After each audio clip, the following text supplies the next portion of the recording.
Bueno, mira, es siempre mejor plantear los alertas antes de que las cosas sucedan. Para algunos es anecdótico lo que acaba de decir Gerardo Ferreira. Para mí no. Para mí implica una alerta. Lo vamos a comenzar casi durante todo el programa. A este programa vienen nada más y nada menos que el gobernador de la provincia de Mendoza, Alfredo Cornejo. Viene el economista Marcos Buscaglia. Viene Maximiliano Ferraro, candidato a diputado nacional, y con él quiero hablar este tipo de cosas. Porque la alerta que yo me planteo, la alerta político es: ¿se cae el juicio de los cuadernos? Porque si es cierta la tesis y la teoría de Gerardo Ferreira, significaría la consagración de la impunidad K. Significaría la consagración de la impunidad K. Por si vos no pudiste leer los diarios o si no te metiste en los portales, Gerardo Ferreira, el dueño de la empresa Electroingeniería, procesado y preso hasta hace un ratito por la causa de los cuadernos de la corrupción, acaba de hacer una declaración periodística, a mi entender, alarmante. A mi entender, muy importante. Acaba de decir de manera textual, y escucha bien, por favor, en el día de hoy prestémosle mucha atención a las palabras, porque después las cosas suceden y todo el mundo se sorprende. Acaba de decir, y estoy citando textual: el juicio de los cuadernos no va a arrancar nunca. ¿Escuchaste? ¿Escuchaste? El juicio de los cuadernos no va a arrancar nunca. Y como si fuera poco, agregó: va a pasar con el juicio de los cuadernos como con el de la AMIA. Lo hizo ante la pregunta de un periodista de Radio Con Voz. Enseguidita te voy a hacer escuchar el audio. Por supuesto, Ferreira lo hace desde su razonamiento político, no jurídico. Desde su perspectiva y desde su estrategia defensiva. Hoy hablé con el ministro de Justicia, ya que está Cecilia, Hugo Machiavelli y se acaba de sentar Facundo Pastor. Me planteaba Garabano, bueno, es la estrategia de una persona que está procesada y que se defiende como puede, también políticamente, pero es una estrategia defensiva. Pero escucha bien, porque Gerardo Ferreira fundamenta sus afirmaciones en, a mi entender, en la falsa idea de que los hombres de negocios que declararon en calidad de arrepentidos, que los exfuncionarios que respondieron y confirmaron cada uno de los hechos de corrupción de esta causa, la más importante en toda la historia de la corrupción argentina, dice Gerardo Ferreira, fueron extorsionados por el fiscal Carlos Stornelli y el juez Claudio Bonadío. ¿Entendés cuál es la línea de defensa? Muy serio es este asunto. Para salir en libertad, Gerardo Ferreira tuvo que pagar 50 millones de pesos. ¿Cuánto es esto? ¿Casi $1 millón? Casi un millón de dólares. 900.000. Hola, Marcos Buscaglia. Vamos a hablar de economía ahora. Perfecto. Al cierre, digamos, del día bancario, que es cuando se tiene que concretar el pago judicial, no se había realizado todavía. O sea, todavía no está depositado el dinero de la fianza, según explicaban fuentes judiciales. Bueno, pero evidentemente los camaristas le pusieron una caución altísima. La tesis de Ferreira, de Gerardo Ferreira, es que todos los hombres de negocios que aceptaron acogerse a la figura del imputado colaborador, el arrepentido, fueron, escucha bien, extorsionados por los fiscales, Stornelli, Rívolo y el juez, quien, según el razonamiento de Ferreira, habrían propuesto mentir o inventar a un montón de empresarios y exfuncionarios a cambio de mejorar su situación procesal. Y para agregarle pimienta a sus argumentos, Ferreira dijo que su detención se debió a un problema geopolítico o de competencia empresaria. Yo te pido encarecida, yo sé que estás preocupado por la economía, todo el mundo está preocupado por la economía, yo también, muy seriamente. cosas que pasan, por la incertidumbre, por la campaña. Pero yo te pido encarecidamente que escuches el audio de Ferreira. No es muy largo, casi completo. Primero, para que no pienses que nosotros interpretamos mal lo que dice. Y segundo, para que tampoco te confundas. Mirá y escuchá. El conjunto de los demás empresarios, ¿cierto?, que se arrepintieron, como vos mencionás, en realidad lo hicieron inventando una situación, o mintiendo. ¿Y por qué cree que lo hicieron? Acogiéndose a un relato, digamos, que le pasaron para que, en forma extorsiva, para que se avinieran a eso y pudieran decir las cosas que dijeron. Toda la causa la elevó a juicio oral, toda. Y lo que no sé, lo que me dicen mis abogados es que este juicio nunca va a arrancar, que va a ser un caso parecido al de la AMIA, digamos. A mí me preocupa muchísimo lo que dice. Te voy a dar algunos datos, porque en la Argentina pasan cosas con un vértigo, con un nivel de vértigo, que hoy yo estaba hablando con Cecilia de Habana, y Cecilia me escribió: ¿te acordás lo que pasó en el medio de los juicios de Comodoro Pi? ¿Te acordás lo que era Comodoro Pi? Que entre el cuarto y el quinto piso, bajaba un empresario, subía, se arrepentía, no le homologaban el acuerdo porque no le creía. ¿Vos te acordás, Facundo? El candombe, ¿vos te acordás? Claro, por supuesto, sí, bueno, las idas y vueltas. Además, muchos fiscales lo escucharon varias veces porque querían estar convencidos que lo que decían era probable. Y este es el punto. Ahora les vamos a aportar unos datos, porque me parece muy grave que Ferreira diga, según sus abogados, que se lo habrán dicho efectivamente, que la causa de los cuadernos va a desaparecer. Mirá, te voy a decir una cosa. Desaparece o borran la causa de los cuadernos y la Argentina desaparece con la causa de los cuadernos. Aún cuando todo el mundo está preocupado por la economía hoy. Ya te lo anticipo. Y si Alberto Fernández cree que puede ganar garantizando este tipo de impunidad, el día de mañana, cuando tengan el más mínimo problema económico, va a ser peor todavía. Ojalá que no lo tenga, ojalá que no lo tenga el país. Pero mira, esto es algo que me pasó Cecilia.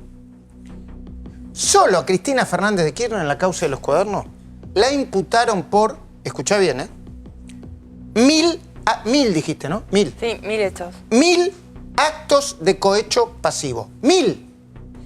Pero no es que le tiraron, más o menos 1000. Contaron uno por uno. Lo contaron.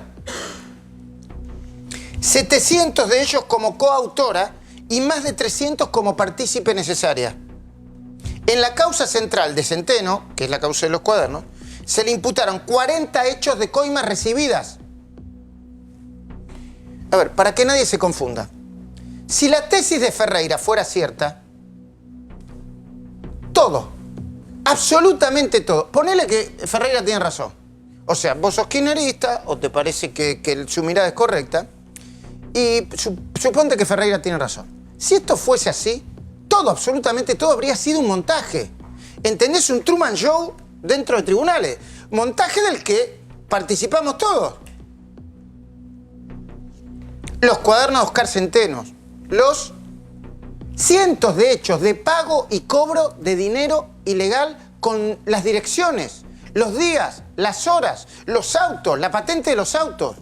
Todos los datos que se volcaron en el expediente. Yo lo vi el expediente, ¿ustedes lo vieron? ¿Sí? Claro, por supuesto. Digo, las patentes no eran inventadas, ¿no? Bueno. Y hubo un año que fue lo que le llevó a Claudio Bonadío corroborar los testimonios de los 31 arrepentidos, extractos bancarios, cruces de llamados telefónicos. Digo, está avalado el testimonio de los arrepentidos. Las sociedades que armó Daniel Muñoz, contada por Manzanares, que él mismo cuenta sus detalles, cómo fueron hechas. No me adelantes el editorial que ahí está. Sí, está bien, pero... Me lee el editorial y me lo adelanto. No, lo que pasa es que indigna escuchar eso. No, claro, es una locura. Los bolsos con dinero que cobró y distribuyó Roberto Barata. Pero esto no es un dibujito animado.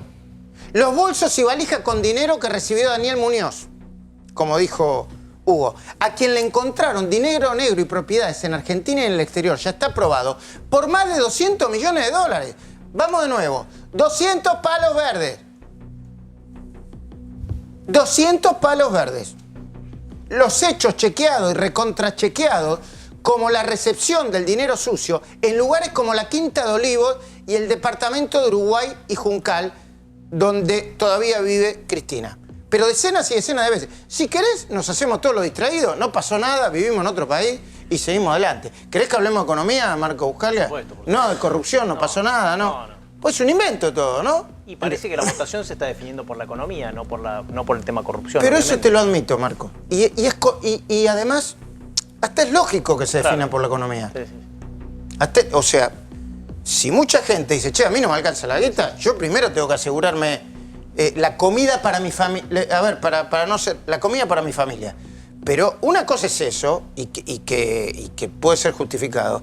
Y otra cosa es que quieren hacer desaparecer los hechos de corrupción. Perdón, vos sos economista, pero yo creo que la corrupción impacta mucho en la economía también. Ah, no, obvio. Esto está muy estudiado. Digamos, lo que falta hacer a la gente, me parece a mí, es la conexión entre la corrupción y no tener una calle pavimentada, no tener un colegio, tener menos empleos, porque además cuando hay corrupción ahí vienen menos empleos. Pensá vos la cantidad de inversiones que no se hacen porque vas a intentar implementar un proyecto y te piden coima acá, te piden coima allá. O sea, hay una relación muy clara entre corrupción y la economía. Y fíjate que hay estudios del BID que en Latinoamérica miden que varios puntos del PBI, las economías de Latinoamérica en general, son mucho más chicas de lo que podrían ser en varios puntos del PBI de crecimiento, de bienestar, por la corrupción. Bueno, más sencillo todavía. ¿Qué país, qué empresario va a venir a invertir en la Argentina si sabe que, pues cuando se trata de coima, ni siquiera hay una regulación de coima, hay una regulación sui generis? Si no sabe cuánta plata tiene que poner por debajo de la mesa para aceitar su negocio. Es más, si la causa de los cuadernos de corrupción queda impune, es muy probable que vuelvan a suceder otros cuadernos de la corrupción. ¿Y vos crees que pueden desaparecer de la noche a la mañana las múltiples declaraciones de empresarios y de funcionarios admitiendo los cobros? A ver, empresarios como Aldo Rollo, titular de una empresa con más de 100 años de trayectoria. Enrique Menotti Pescarmona, lo que me acuerdo, el primo del presidente, Ángelo Calcaterra, que también declaró como imputado colaborador. Los CEOs de Techin, la empresa más importante de la Argentina, una de las más importantes. Los cruces telefónicos y de registros bancarios que corroboran cada uno de los hechos de corrupción. Los cruzaron con registros telefónicos y los registros bancarios. Pero los abogados de Ferreira, los que le dijeron a Ferreira, che, esto se acabó el juicio, como muchos otros, parece que le dijeron a su cliente que este juicio, que es el que tiene más pruebas en toda la historia de la corrupción argentina, se va a caer. Que la nueva situación política lo va a voltear. Y yo no lo tengo confirmado esto, pero si esto fuera cierto sería más preocupante, porque parece que al propio candidato Alberto Fernández lo están queriendo convencer de que Oscar Centeno no está en sus cabales. Vas a ver, Cecilia, vas a ver, ustedes chicos que van a Comodoro Pi, que uno de los ataques va a ser eso. Che, el chofer no está en sus cabales, ¿eh? ¿Será una intuición de quienes quieren convencer a Alberto Fernández o será una intención? Plantar la idea de que Oscar Centeno, el remisero que anotaba todo como una obsesión notable, no está en su sano juicio. Lo que Ferreira vaticina con sus declaraciones es que la mega causa por la que van a ir a juicio oral, escuchá, en la primera, solamente en la primera, 73 personas, 53 por los cuadernos de Centeno, 14 por el dinero relacionado con el exsecretario privado Néstor Kirchner, Daniel Muñoz, y 6 por los subsidios del transporte. Todos esos no van a ir nunca a juicio porque no va a empezar nunca. Se va a evaporar el juicio, va a desaparecer. ¿Vos te das cuenta de la gravedad de su razonamiento? Por supuesto que sería nada más y nada menos que la consagración de la impunidad acá. Porque es muy posible que la fórmula integrada por Alberto Fernández y Cristina Fernández gane. Es muy posible, ¿no? La diferencia son, algunos dicen que irremontables. Bueno, Maximiliano Ferraro ahora me va a decir que no, seguramente. Suponete que ganen. Pero ¿cómo van a hacer para hacer desaparecer el expediente del tramo central de la causa por la que Cristina está procesada como jefa de una presunta asociación ilícita que recaudaba coima de empresarios que hacían múltiples negocios con el Estado? ¿Cómo van a hacer? Mirá, En Comodoro Pi hay gente que compara a los juicios de la corrupción en general y a este en particular con los juicios por violaciones a los derechos humanos. Maximiliano Ferraro, buenas noches. Gracias. Muy buenas noches, Luis. Me gustaría que me acompañaras en el razonamiento. Los juicios de violaciones a los derechos humanos muchas veces se quisieron parar. Hubo muchas chicanas, pero había una dinámica que los hacía imparables. Y yo creo que los juicios de la corrupción son imparables también. Yo lo creo, pero no porque estoy convencido, porque soy optimista. Acaba de llegar el gobernador Cornejo. Gobernador, buenas noches, gracias por venir. Perdón, pero nos agarró la actualidad y vamos con eso. Está bien, ¿no? Usted, gobernador, porque dijo, lo escuché decir, qué mierda, Macri, ni... Dijo, ¿no? Sí, dije que... Buenas noches. Buenas noches. No, dije que la elección era provincial y que no valía la pena que viniera ni el presidente Macri ni Alberto Fernández, que era una elección provincial. Pero me lo preguntaban tantas veces, quizás fue un... Que se le escapó la palabra miércoles. Sí. Un exabrupto, pero es de tantas veces que se pregunta por qué escondemos ¿por qué escondíamos al presidente Macri? Y le dije, no lo escondemos, era una elección provincial y no tenía ni por qué venir ni Alberto Fernández ni el presidente Macri. Ahora el presidente Macri el sábado va a Mendoza y vamos a hacer un acto de campaña como corresponde. ¿La pueden dar vuelta? Bueno, yo creo que sí. Es difícil, pero se puede dar vuelta, ¿no? Hay varios ejemplos de primarias abiertas, son los menos, pero hay ejemplos de primarias abiertas que han tenido un resultado muy categórico en una elección y luego han sido dadas vuelta. El caso de San Luis, por ejemplo, a nivel provincial, varios municipios en Mendoza, por ejemplo, Malargüe, ¿no? En Malargüe, extremo sur de la provincia. Habían perdido... El peronismo había ganado muy bien, con 70% de los votos, y ahora nosotros ganamos con 55 o 56%. ¿Esto sucedió ahora? Ahora. Qué raro eso, ¿eh? ¿Sabes? Muy raro. Bueno, ahora vamos a hablar.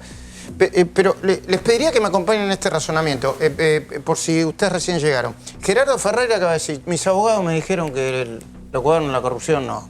Listo, no arranca esto.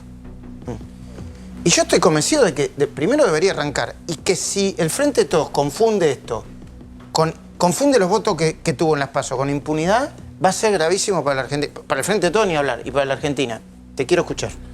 Bien, a ver, me parece que yo coincido con vos que los juicios por los cuadernos, más otros juicios que tienen exfuncionarios kirchneristas y hasta la expresidenta de la Nación son imparables.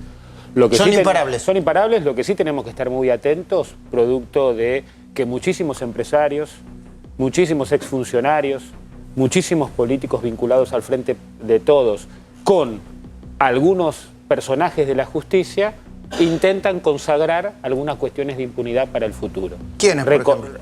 Recordá, Luis, el tema de la propuesta del juicio abreviado y bueno, todas las cuestiones. Y Ferreira es nada más ni nada menos que Electroingeniería, una de las grandes empresas que están sospechadas y que está clarísima la documentación de que fueron parte del robo de miles y miles de millones de dólares en la Argentina. Entonces me parece que parte de lo que se juega también en esta elección nacional es la no consagración de la impunidad, el funcionamiento de una justicia independiente, y que me parece que por lo menos nosotros, desde los distintos sectores de Juntos por el Cambio, con el PRO, el radicalismo, la coalición cívica, estamos comprometidos con eso, en dejar actuar a la justicia.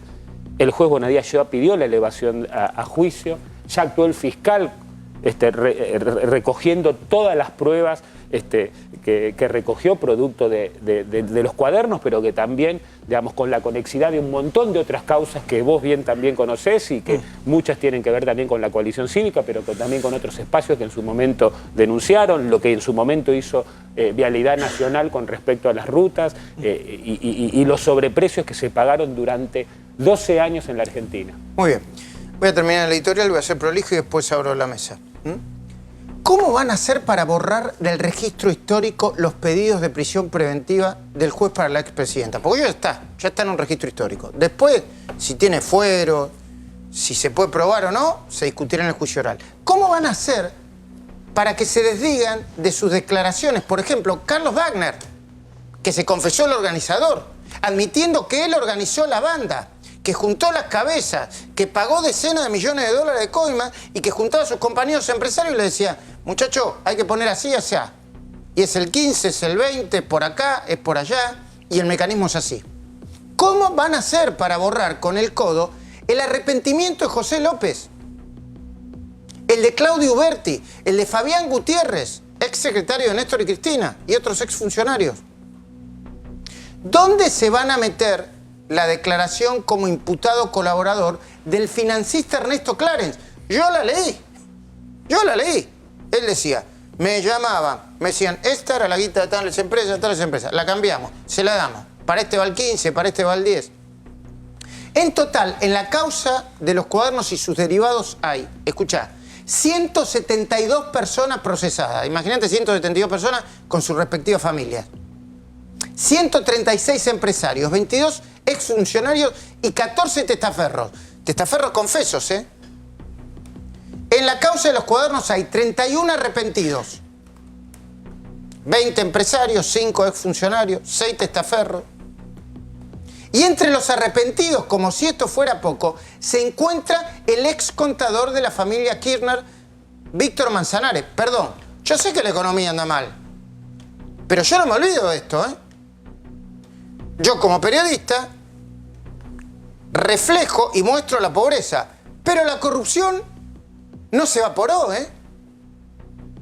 Es más, a la ley del arrepentido, Stornelli y Bonadío no la aplicaron como quisieron. Hubo una discusión muy fuerte. Se acogieron a la letra de la ley. Exacto, exacto. El primero en acogerse a la figura del arrepentido fue el ex chofer Oscar Centeno. ¿Vos tenés información sobre eso? Sí, exactamente, porque, bueno, uno de los encargados del programa de Testigos Protegidos, Imputados, Colaboradores, ve este programa y dice, textualmente, Centeno está en excelentes condiciones psicológicas, está atendido desde el principio, tuvo una contención médica y además está muy fuerte física y moralmente para declarar como corresponde en el momento que le corresponde. Incluso él pidió ser sobreseído y le fue denegada esa posibilidad. Claro. Porque él dice, yo conté lo de los bolsos, pero no fui partícipe. Sin embargo, el juez entendió que aportó mucho a la causa, pero que le corresponde las de la ley. Muy bien. Va a tener que declarar en el juicio oral. Claro que sí. Bueno, Centeno, de nuevo, cuyas anotaciones dieron inicio al... Es más grande que un Lavallato esto, es más grande, ¿eh? Y luego, después Centeno, siguió el ex CEO de Isolux, Juan Carlos de Goicoechea. Yo me acuerdo. Y en menos de 48 horas, me contaba Cecilia, explotó todo. Porque 2 días más tarde se sumó Ángelo Calcaterra. Quizá vos no te acordás, pero cuando yo te cuento la serie te acordás. El primo hermano del presidente Macri y ex titular de IEXA. Y era un escándalo. O sea, ¿está también el primo de Macri? Sí. Una de las firmas involucradas en el mayor escándalo de corrupción local. Y después empezó uno de los capítulos más agitados de la historia de los tribunales. Como te contaba, entre el 4º y el 5º piso del edificio iban de un lado al otro los arrepentidos y sus abogados. Eso es otra cosa. Fueron con los abogados los arrepentidos. No es que fueron y dijeron, che, me arrepiento. O sea, está bien, ganen por el 150% las elecciones, no hay problema, pero no me tomen por tarado, porque no, o me quieran poner, ¿viste? Parece la película de Hombre de Negro que te quieren borrar la memoria. No, esto es cierto y pasó. Iban del piso de Stornelli y Rivol al piso de Bonadío. Se cruzaban los acusados. Yo me acuerdo porque un día fui a Comodoro Pi y pasaba uno, saludaba, todo con unas caras. Primero iban a lo de Stornelli en busca de un acuerdo de arrepentido. Y luego iban por la homologación de Bonadío. Y Bonadío tardaba mucho en homologar. Porque así funciona la figura del arrepentido. Ahora Cecilia me va a ayudar. Primero se acuerda con el fiscal y después se homologa con el juez.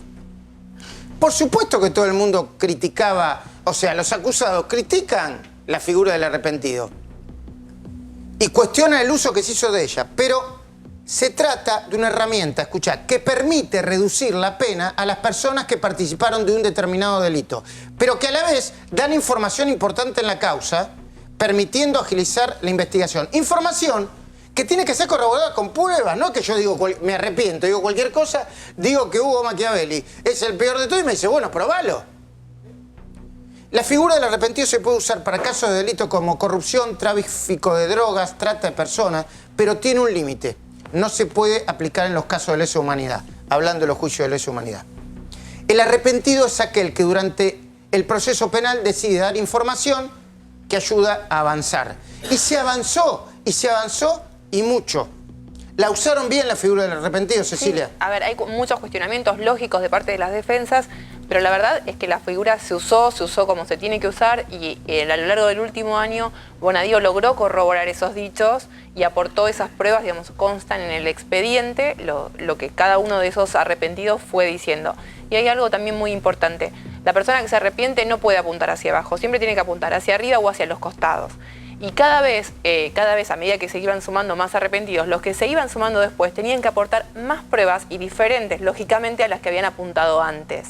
Entonces, los primeros arrepentidos, en definitiva, fueron los que ganaron porque entregaron cierta información, listo. Ahora, los que vinieron después, entre los que estaban, por ejemplo, Aldo Roggio, Carlos Wagner, Juan Chediak, tuvieron que aportar definitivamente mucha información muy clave. Bueno, de nuevo, Ferreira, los abogados de Ferreira. ¿Por qué va a desaparecer el juicio por los cuadernos? Si todos ellos fueron a declarar con su abogado defensor, que homologó. Después, una vez que homologa el abogado defensor, tras eso, el acuerdo tiene que ser homologado por los fiscales, los jueces y todo el mundo. De manera que no pueden hacer cualquier cosa. Si el magistrado no lo homologa, esa decisión puede ser apelada.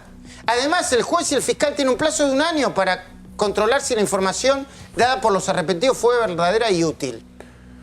Y la reducción de la pena recién se aplica cuando el tribunal dicta sentencia en un juicio oral y condena al arrepentido. Juicio oral que todavía no empezó. No, tiene solamente, claro, el tribunal asignado, que es el número 7.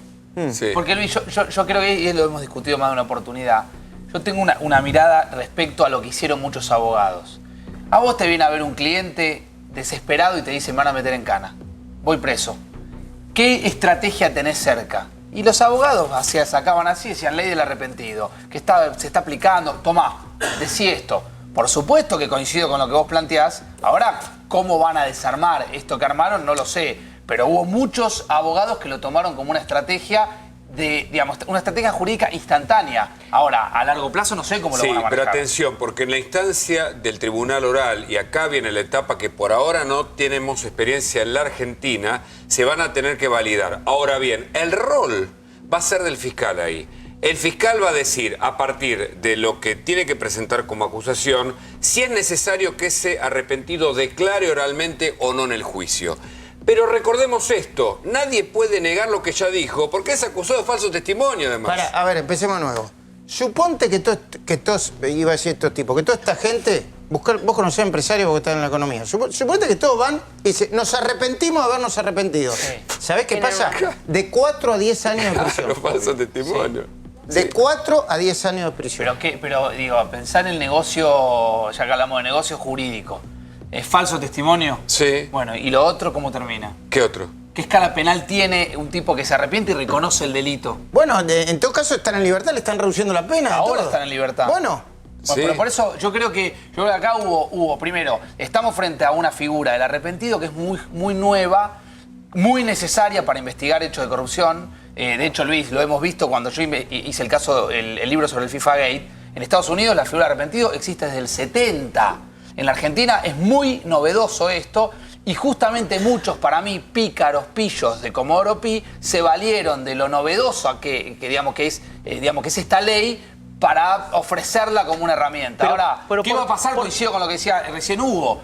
¿Qué va a pasar en esta etapa de oralidad? Es el gran misterio de la causa de los cuadernos. ¿Pero por qué, Pillo? Justamente me parece que la figura del arrepentido es para crearte un puerta 12 donde, como vos decías, como vos tenés que declarar algo nuevo y para arriba, vos generás un puerta 12 de confesiones. Me parece que está pensado justamente para... En el play bargain funciona y además así, quedan en libertad inmediata, la reducción de penas inmediata, cosa que acá no pasa. Acá quedaron en libertad inmediata todos. No, está bien, pero quiero decir, el arrepentido recibe beneficios en el exterior, en la justicia de Europa, en Estados Unidos y en Brasil, mejores que las que obtiene acá. Pero porque estás apuntando a un pez gordo que es una expresidenta, me parece que justamente está pensado para eso. Para arriba. Ahora, ahora voy a vos y cierro la idea. ¿Vos decís que todo eso, por obra y gracia del resultado electoral, va a desaparecer, todo esto que estamos discutiendo? ¿Que el tribunal oral al que ya le asignaron la causa le va a garantizar la impunidad? Pues ellos tienen que firmar, ¿eh? Además, yo me atrevería a sugerirle al candidato Alberto Fernández que no vaya a confundir el enojo, la bronca y la decepción por la política económica de Macri con un deseo masivo de impunidad, ¿eh?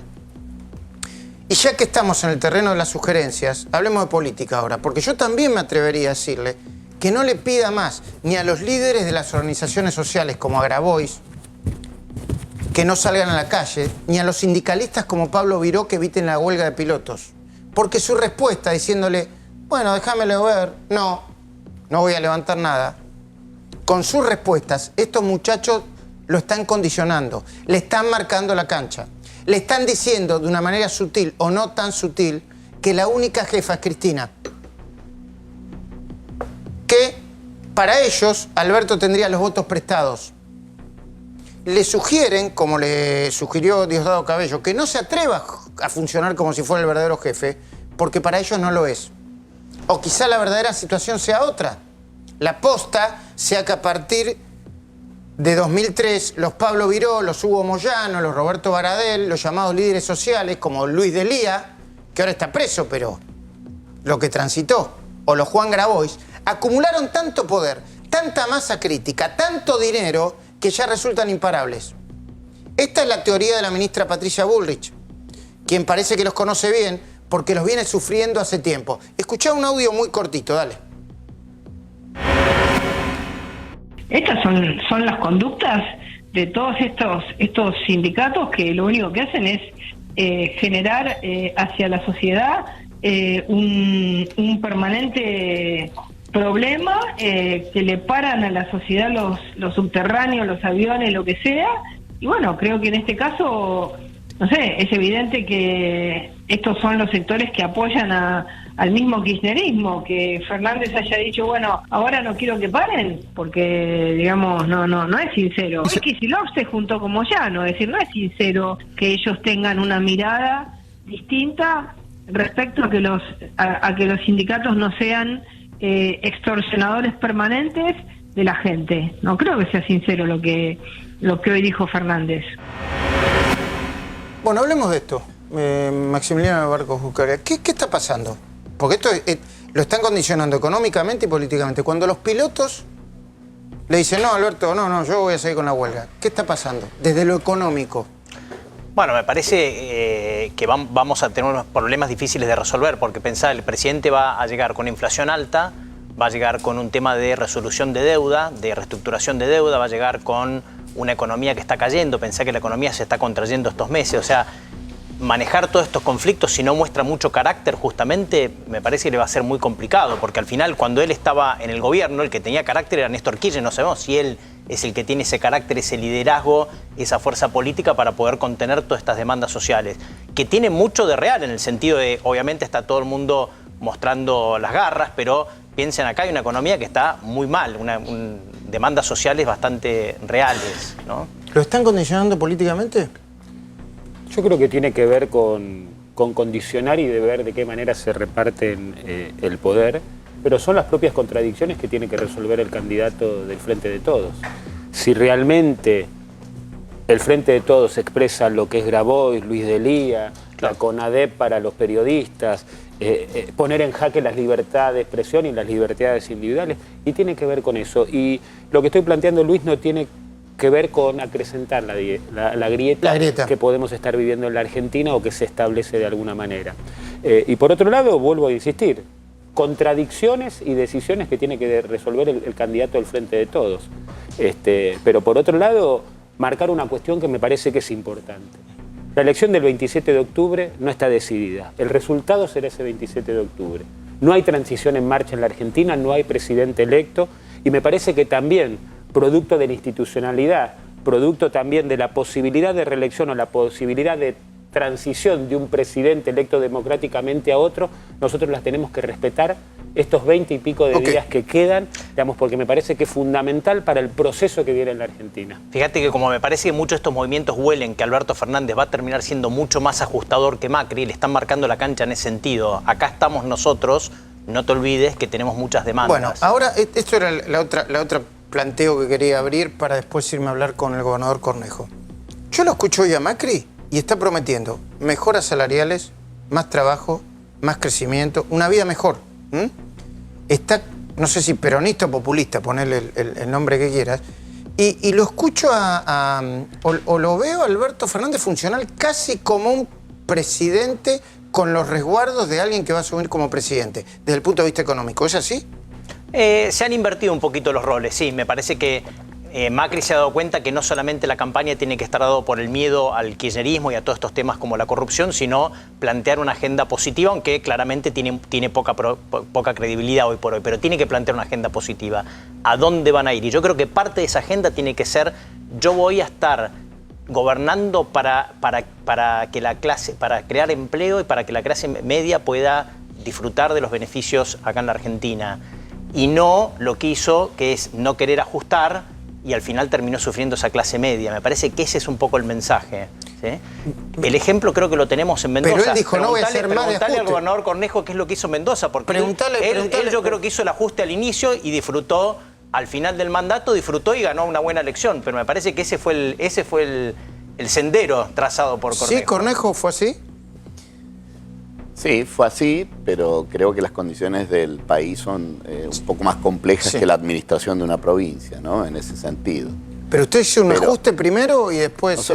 Nosotros inmediatamente, primero pusimos en caja el problema del Estado, que es su desequilibrio entre gastos e ingresos, y ese desequilibrio en general lo marcaban en casi todas las provincias.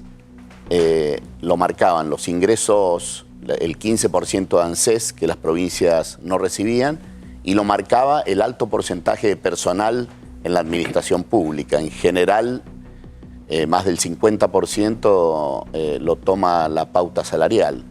Y allí es donde hay que trabajar. Ese ajuste tiene que ser por la cantidad de empleados y no por el salario, ¿no? Es decir, nosotros estamos entregando el gobierno con 9.000 empleados menos. ¿Y no tuvo reacción social con eso?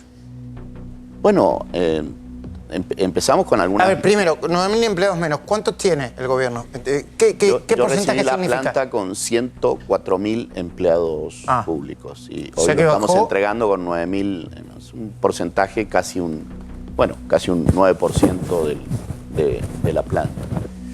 Y no dejamos de emplear las funciones sustantivas, ni policías, ni docentes, ni enfermeros, ni médicos, ni penitenciarios, las funciones sustantivas del Estado provincial. Lo fuimos reemplazando en caso de jubilaciones. ¿Cómo se dio esa baja? En general, con jubilaciones que no se producían, porque no se intimaba la jubilación por X cantidad, con algunas cesantías, no tantas, y no reponiendo en los tramos que no son de las funciones sustantivas, sino las administrativas que sirven de apoyo a las funciones sustantivas. En general, la demanda de empleo de la política va hacia un sector que no es el médico, el ingeniero y demás, sino es al sector administrativo que no tiene un título universitario, pero tampoco quiere trabajar de pico y pala, ¿no? Entonces, está sobrepoblada en todas las provincias y municipios. ¿Usted es abogado, ingeniero? ¿Qué es? No, soy licenciado en Ciencia Política y Administración Pública. Ajá, claro, por eso habla de Administración Pública. ¿Y qué hizo mal el gobierno de Macri? Lo que ustedes les planteaban, el tema de las tarifas de alto impacto. A ver, no, yo creo que brevemente, porque creo que hay que pasar a... Ya está, lo que se hizo mal, ¿no?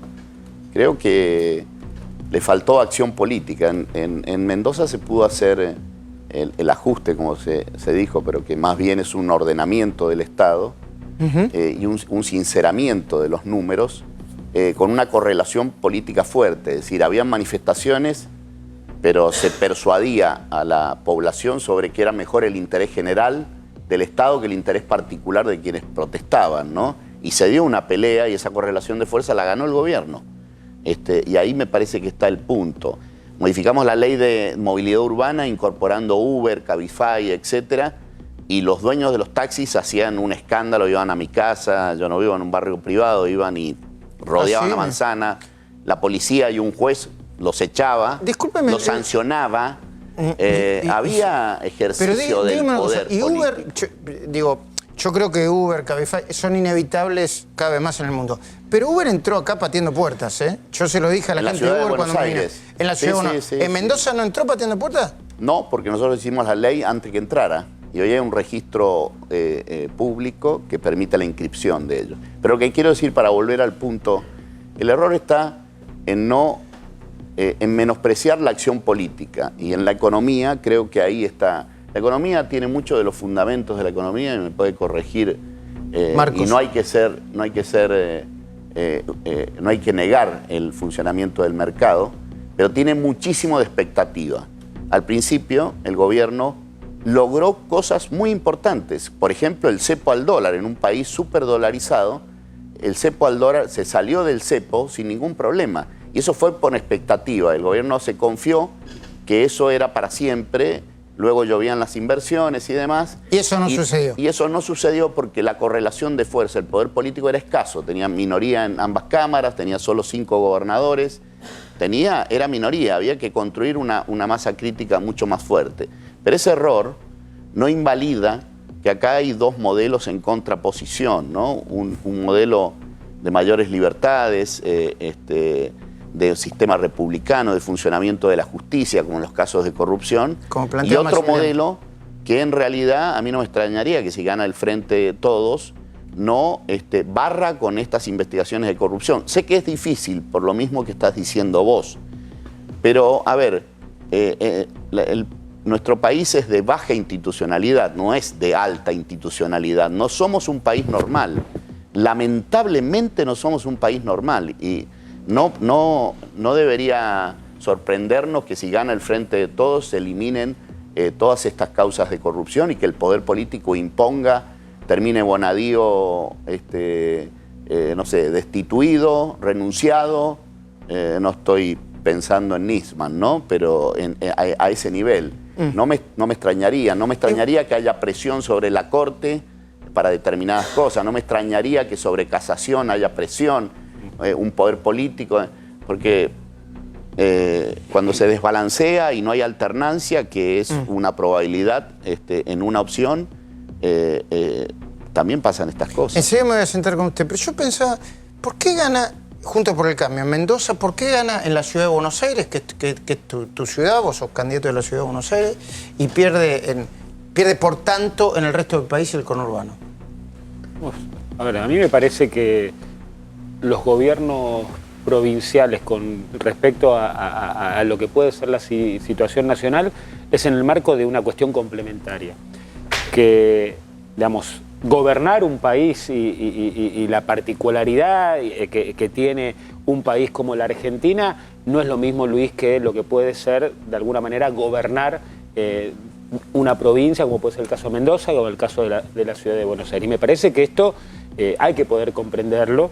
Nosotros en la Argentina, digamos, yo comparto muchísimos aciertos del gobierno de Mauricio Macri, también nos hacemos cargo de errores que cometimos como espacio político a la hora de la gestión que cometió el equipo de gobierno, pero que a su vez también es poder salir de 70 años de crisis recurrente. Claro. Sí. Y esto es importante. Y me parece que lo que nosotros tenemos que marcar camino al 27 de octubre es esto de lo que somos, ¿no? De lo que expresa Juntos por el Cambio, que es la diversidad, y también la cuestión complementaria de buenos equipos de gestión en muchísimas provincias que nos toca gobernar, y también la posibilidad de continuar 4 años más, sabiendo de las dificultades que atraviesan muchísimos de nuestros ciudadanos. Yo me quedé en la cabeza con lo que dijo el gobernador de Mendoza, ¿no? Esperemos que en el afán de desprestigiar a Bonadío, porque quieren desaparecer la causa de los ciudadanos, no lo conviertan en un Nisman. Fue muy fuerte lo que dijo y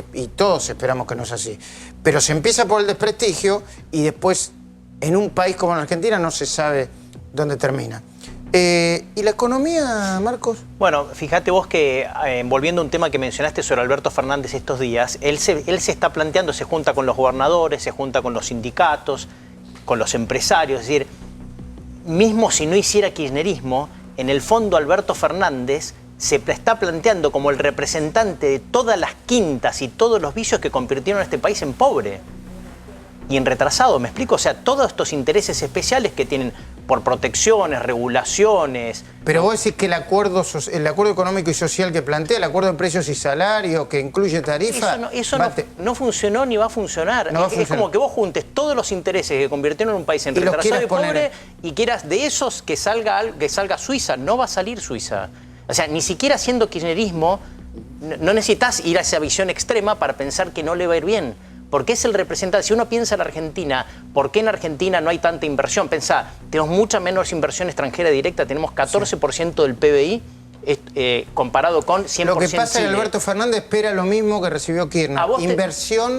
Inversión de capitales argentinos. Que saque mucha gente la plata del colchón y que la pueda poner por confianza. En la época de Kirchner no ocurrió eso. Y dicen que llegó a 23 puntos porcentuales del PBI la inversión. Pero fue básicamente... Y hoy es de 17. Fue construcción. La gente, como construir estaba barato, puso la plata en ladrillos. Acá no hubo... Pensá todo lo que pasó en energía, no hubo inversión. Pensá en caminos, no hubo inversión. Pensá cuántas plantas nuevas se construyeron en esa época. No sé, pocas. O sea, no hubo inversión real. Lo que hubo es mucha construcción porque estaba barato el metro cuadrado en dólares. Entiendo. Entonces no vas a hacer de todo este conjunto de quintas, regulaciones, intereses especiales que van a ir ahí a ese pacto social a cuidar su quintita y todos nosotros y todos los televidentes van a estar excluidos de esa negociación, no va a salir crecimiento económico. No, pero lo que hay que hacer es seguir investigando y no olvidar. Y dar información todo el tiempo, como la damos nosotros. Arranco por Hugo Machiavelli. Dale, Hugo, infórmame. Luis, una de las causas que poco se difunde, pero que nosotros seguimos porque nos parece interesante saber qué va a pasar con la denominada Operación Puff. En las últimas horas, el fiscal Di Lello se excusó de seguir adelante junto con el juez Bonadío en esa causa. Si bien no había sido nombrado, fue recusado por su par el fiscal Carlos Stornelli. Fíjate este dato. El juez Bonadío, decimos, espera un nuevo fiscal. Di Lello se excusó ya que Stornelli lo recusó en esa investigación. El fiscal Taiano, atención, podría ser el reemplazante de la fiscal Alejandra Mangano, que después de destruir la primera etapa de la causa, también se excusó. El juez puede seguir con la investigación, recordemos, a partir de que la Cámara Federal no hizo lugar a las recusaciones en su contra. Y una vez que Bonadío tenga a su compañero en un fiscal o en una mujer de esa misma índole, va a llamar posiblemente indagatorias a las personas acusadas de montar una operación en la justicia de Dolores para afectar a los investigados por la causa de corrupción denominadas CAP. Y encima, en el medio de esta transición, hay puja por vacantes que se dejan, ¿no? Como la del camarista, la del juez Moldes, o fiscal de cámara. Fiscal de cámara. Dale, Facundo, contame. Claro, Luis, a ver, ahí hay una puja, se va a dar una puja por ese lugar, un lugar clave en Comodoro Pi. Ya contaron en las últimas horas que Moldes renunció. Sale Germán Moldes, sale el fiscal ante la Cámara Federal. ¿Quién entrará en ese lugar? Y ahora vamos a explicar por qué nos planteamos este interrogante, porque es efectivamente un cargo realmente clave. ¿Por qué? Por esto que vos vas a ver, Luis. ¿Qué es lo que hace ese fiscal ante la Cámara Federal porteña? Sostiene o descarta apelaciones de los fiscales de primera instancia contra los fallos de los jueces de Pi. Con lo cual, fíjate la importancia que tiene la Fiscalía que durante tantos años, desde 1995, tuvo el propio Moldes. Son los casos más sensibles de corrupción. Por eso va a haber una puja importante para ver quién finalmente el Ministerio Público Fiscal va a poner en ese lugar que hasta hace muy pocas horas ocupó el hombre que ustedes están viendo, Germán Moldes. Bueno, Ferreira acaba de ser excarcelado, todavía no puso la caución, así que en las próximas horas, cuando termine de poner la caución, va a ser excarcelado, hizo declaraciones. Pero las próximas excarcelaciones, las próximas libertades ambulatorias, ¿van a ser para Cristóbal López y Fabián de Sousa? Cecilia, contame. Muy probablemente, Luis, se encaminan a una nueva audiencia que iba a hacerse mañana, pero por lo pronto ya presentaron escritos y la audiencia quedó suspendida. Lo cierto es que la Cámara Federal, luego de que ellos presentaran escritos en los que reiteraron el pedido de excarcelación y desistieron así de la audiencia, la Cámara ya está en condiciones de decidir si les otorga o no la excarcelación. Y Luis, sobre esto podría haber novedades muy probablemente antes del fin de semana. Recordamos, ellos quedaron presos en diciembre de 2017, salieron durante un par de meses a comienzos de 2018 y volvieron a estar presos desde entonces. Gracias, Cecilia. ¿Puedo pedir a la producción un favor antes de seguir con Cornejo? Ya lo explicó, pero la manera en que lo dijo impactó bastante, ¿no? Y lo levantaron todos los portales, ¿eh? Estaba creo que en campaña, ¿no? En una localidad mendocina. ¿Lo tenés el video? Ponelo, por favor. Ya dejen de decir esas estupideces, por favor, porque despegarse, ¿qué es despegarse? Estoy diciendo que en una elección provincial, ¿qué puta tiene que venir Macri o Alberto Fernández? ¿Se entiende? Siguen preguntando, bueno, son comentarios, pero ustedes no los reproduzcan como loros. O sea, a ver, era una elección provincial y por eso nosotros creemos que no tenía nada que hacer ni Alberto Fernández ni el presidente Macri. Esta es una elección nacional y sí, va a venir el presidente Macri y vamos a hacer campaña con él y vamos a tratar de que gane en Mendoza y ojalá gane en la Nación. Pero que nos despegamos o no nos despegamos, esto era una elección provincial. Nosotros decimos y hacemos. Lo puse de nuevo, sobre todo para que vos te des cuenta del temperamento de Cornejo, ¿eh? Dicen que es un poco cabrón, ¿no? ¿Cabrón o no? Tranquilo, pero cabrón. Eso fue un exabrupto, la verdad, que me arrepiento un poco. ¿Ah, sí? ¿Se arrepiente? Sí. No, bueno,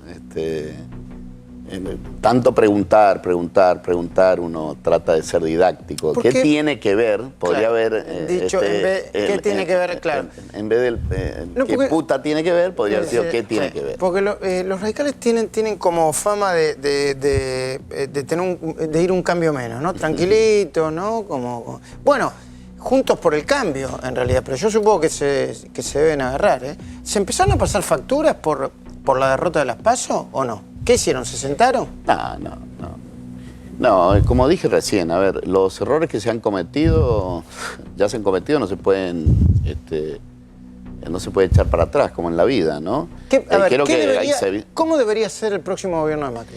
Bueno, ese es el punto. Yo creo que la chance que se tiene existe, no está perdida esta elección. Ahora, esa opción de gobierno debe ser una coalición en serio, donde tengamos una discusión más horizontal, de manera tal de no cometer errores que se han cometido, que estamos pagando caro. Y esa chance creo que estamos aprendiendo de esos errores, ¿no? Y espero que el presidente Macri lo tenga claro. Creo que... ¿Fue terco Macri en estos años?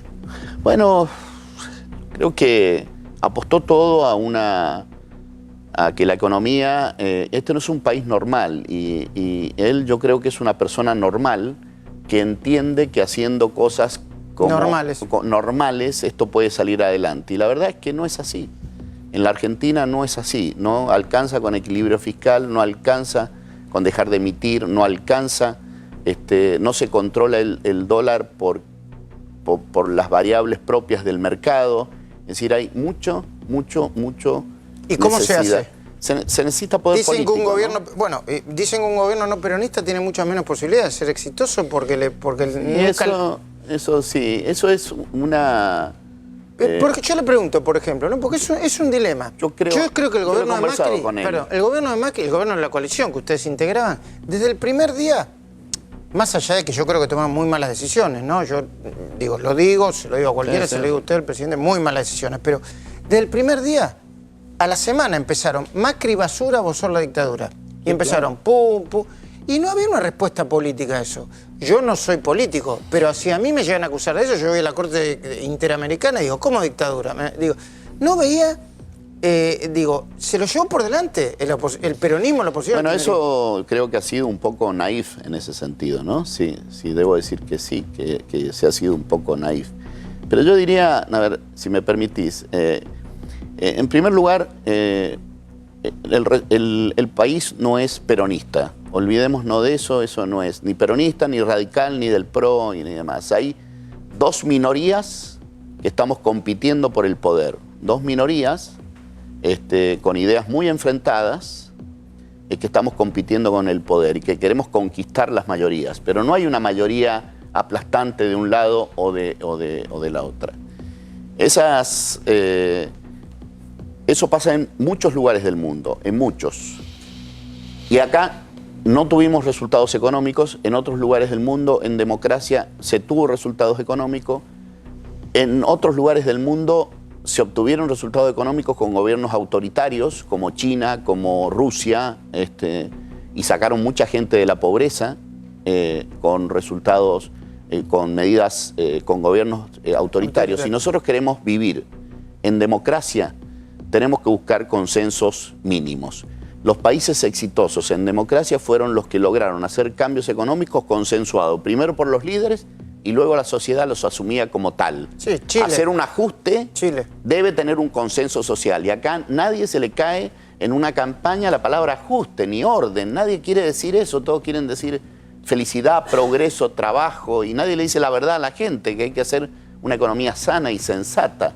Hasta que no tengamos eso, pues no vamos a alcanzar los resultados económicos. Acá la política tiene mucho que ver. Y el gobierno se equivocó porque creía que el solo hecho del prestigio internacional, que es el mayor que ha tenido Argentina, casi superior al de Alfonsín en la democracia, logró mucho apoyo. Iba a ser suficiente. Y no es suficiente, porque este país no es normal, ¿no?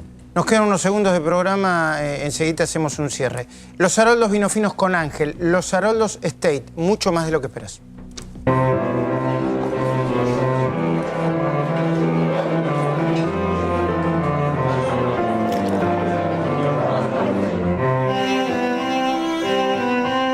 Los Haroldos Estate, mucho más de lo que esperás. Marcos, a Macri le salió mal el ajuste tal y como lo planteó. Pero Alberto Fernández, ¿no va a tener otro remedio que hacer un ajuste de otras características? O ajuste o alta inflación. Me parece que van a ser las dos opciones que va a tener. O ajusta o va a tener que financiar el déficit emitiendo dinero y eso nos va a llevar a más alta inflación. Con lo cual yo creo que él va a intentar hacer el ajuste. Y hablando de esto, yo creo que él va a tener que hacer más ajuste que Macri porque... ¿Más ajuste que Macri? Porque vos más tenés que ajustar cuanto menos dinero te están prestando. Te voy a poner un ejemplo de provincia, si querés, para abstraernos del nacional. Pensá si vos tuvieras que prestar, olvídate Wall Street, vos acá, nosotros, tengo que prestar a dos gobernadores. ¿Yo tengo que prestar? Sí, bueno, al gobernador Cornejo, que te mostró cómo ordena, cómo pudo ordenar, ¿sí? Con buena política su provincia, o Arcioni. ¿A quién le prestás? A Cornejo. A Cornejo, vos le prestás a Cornejo. Entonces Cornejo puede hacer las cosas más tranquilo, porque mientras tanto tienen financiamiento. Arcioni, como no va a tener financiamiento, fíjate lo que hizo, emitió el 100%, letras hoy, y va a tener que terminar haciendo un tremendo ajuste. Bueno, entonces eso mismo se traslada a Macri 2 versus Alberto Fernández. Si va a hacer un ajuste va a tener un problema político, me parece, ¿no? Alberto, si es que gana, Maximiliano. Me parece que es la complejidad con la que estamos enfrentando en la Argentina y que es parte también de la complejidad que atravesó el gobierno de Juntos por el Cambio. Entonces, digamos, como te decía hace un rato, tiene que ver con que el Frente de Todos resuelva claramente sus contradicciones. Pero más allá de las cuestiones económicas, se juega claramente esto, Luis, también en esta elección. Dos Argentinas. Una Argentina que está más ligada a la república, a la democracia, a los valores y a los principios que nos unen. Yo creo que ambas cosas en esta decisión del 27 de octubre van a jugar. Pero que además te va a dar más crecimiento. Yo creo que esa es la clave que la gente tiene que entender. El que te va a dar más crecimiento a pesar de los errores es Macri, no Alberto Fernández. Les agradezco a ambos, y les agradezco a mis compañeros. Cornejo, unos últimos segundos. Se da vuelta como llegando a 35 y haciendo bajar a Alberto a 45. La idea de que puedan no votar, que los que votaron a Alberto puedan votar a Macri en una u otra elección me parece medio difícil. No es fácil, ¿no? Reconozco que no es fácil, pero insisto en esto, acá no hay enamoramiento con Alberto Fernández, ni con Macri de la gente que lo votó, ¿no? Entonces, es una elección abierta, según cómo se desarrollen estos 20 días, y puede cambiar el resultado de la PASO. Le agradezco mucho que haya por venido favor. acá. Les Gracias. agradezco mucho a todos. Nos vemos mañana a las 10 de la noche acá en 4 días. Chao.